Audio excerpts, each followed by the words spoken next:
I just finished flattening one side of an ambrosia maple round, and I wanted to talk a little bit about the jig real quick because it's late, I'm tired, and I don't know when I'm going to get back to this, and I don't know if I'm going to make a full video on how to build this jig, because once I get done I'm not going to need it for a while. So I have too many videos that I start to make, or too many ideas that I have, and I intend to publish later, but time just gets the better of me. So rather than waiting for a perfect solution, I'm just throwing something online now in case somebody can use the information.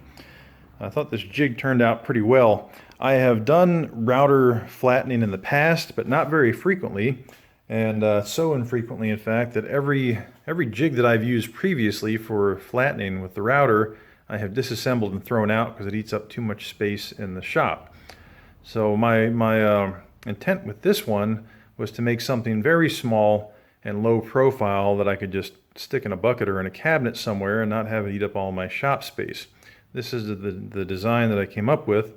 Instead of using a flat rail system, I have this table saw that's flat and has plenty of room on there for a round, so I just use the table saw as my flat reference, and the jig just rides along that, just like that. Very simple. I made the box first on the top using Baltic birch plywood. This is where you really want to keep everything as straight and high quality as possible. And I cut the width of this piece to just a hair over the width of the router, and then I put on the sides, used some little stainless steel trim screws to hold that in there, and a little bit of glue, not too much. It doesn't take much. Mostly the screws are just to clamp everything in place.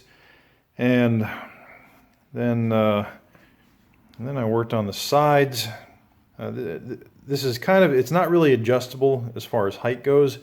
To adjust it, I would have to add more material on the bottom, up or down, which is fine, because again, I don't do this every day. Later, if I build another one, I will make adjustable sides so that it can go up or down. But for now, this is going to do the trick.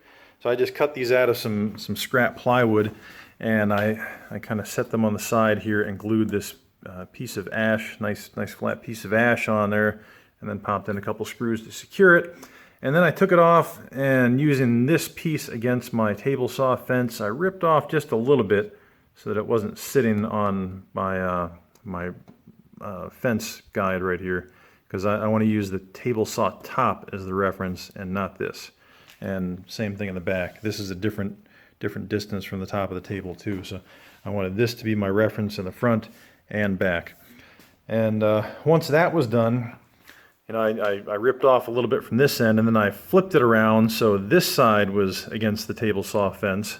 And I'm sorry I don't have a video of that. I thought about it, and I just wanted to get done. But I put a piece of wood in between here and the table saw fence so that I could cut off that side and have it be the same distance for both of these. So these are both the exact same height, if that makes sense. So I just stuck a block of wood in between there and the fence, and then ripped off that side, and then did the same with the back piece. But if it were adjustable, then there would be a different way of measuring it. So once that was done, that was pretty much it. I cut out a notch here so I could clamp this onto the top, because then when I'm finished I can just take the clamps off, put those back in my clamp bin, and I have these two little sides and the top, and that's the whole jig right there.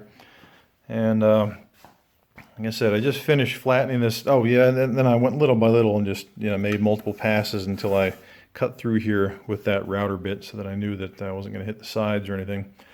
And I used the clamps as my stop. When the router got to the clamps, that was the end.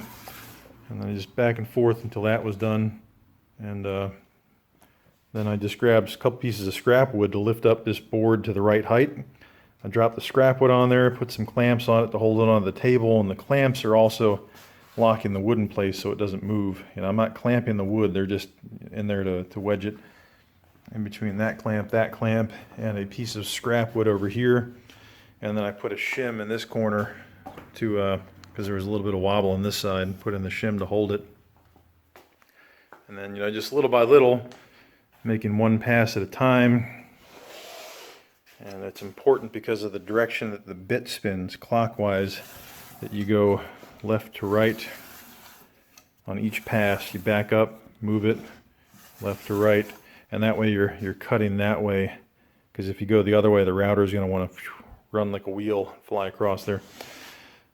So little by little, got through it, ended up with a pretty cool piece of maple, and that's it. I think I explained it pretty well, and like I said, if I have some more time later, I'll make this jig better, and maybe come up with some other ideas of how the same thing could be done with a router table or a workbench. You know, if you already have a flat surface in your shop, there's really no reason to build another rail system that's going to eat up more space. You can just find a way to use your existing flat surface as a reference.